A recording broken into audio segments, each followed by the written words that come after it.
in a Toyota MR2 SW20. It is actually my favorite MR2, and I've never driven one, so I hope it's still my favorite after this. The MR2 is a pretty awesome car made by Toyota in kind of the glory days of Toyota.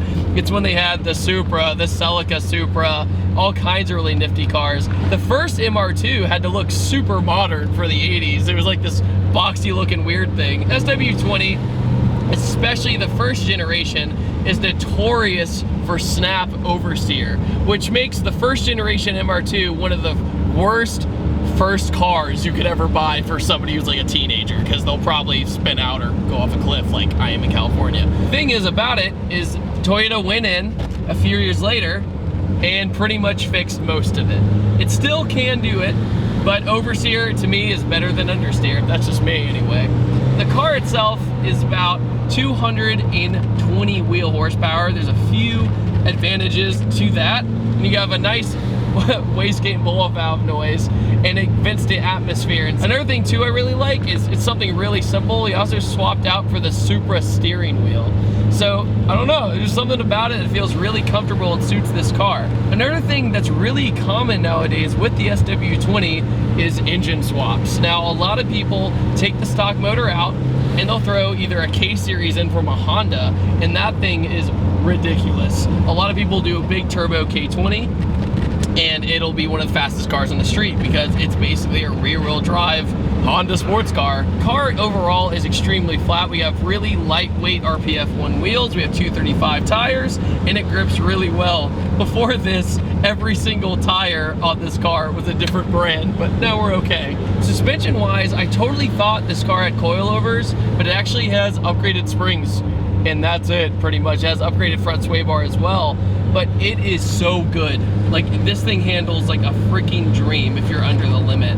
And it's not scary to drive until you hit that limit, but it's amazing. Also, the shifter in this car is extremely short. When I first started driving it, I was in third gear. Like, what'd I do wrong? And I realized I was in third gear instead of first. It's just that short of a ratio. The pedals are super close together. So it was definitely made for enthusiasts and drivers. But it's actually pretty torquey as well. Like, you get into it even in a pretty lower gear and the car just wants to go.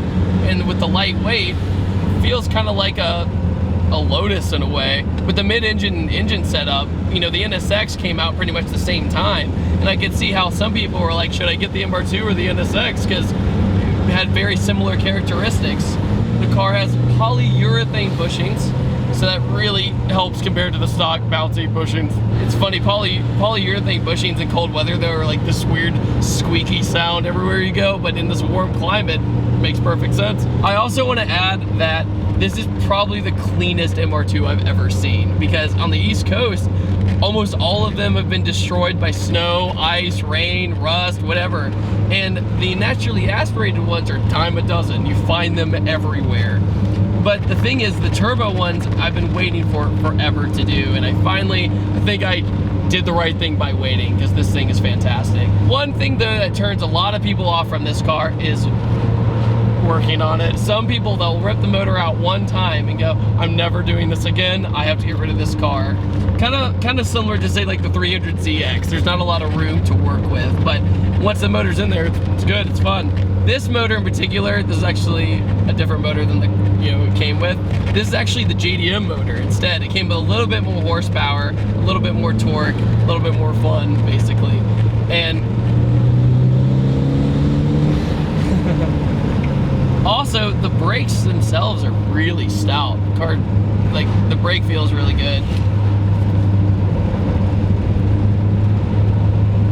Yeah, man, this thing just turns in, doesn't it? I mean, that's what happens, guys, though, when you have a twin piston up front. I mean, you can't go fast without being able to slow down. Wow, can't even talk because of Canyon life. What I've noticed, guys, this is my first time doing the Canyon. You like never have to get on it ever. You just kind of get into boost some and go around. Give it a little bit of rotation. Get into it some.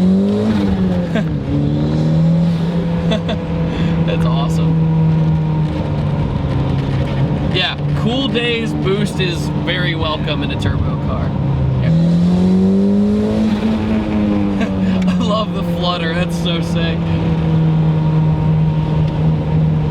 Get it around, get it around. Brake. Now I know why there's so many car journalists out here. Good grief. All right, roll into it. Oh. Alright guys, I want to thank you all so much for watching this quick little review video of the Toyota MR2. It's actually one of my favorite cars I've driven so far. It's been a really great experience. And what do you guys think of the MR2? Let me know in the comment section below. But yeah, thanks so much. I had a really great time, and I'll see you guys next time. Take it easy. Have a fantastic day.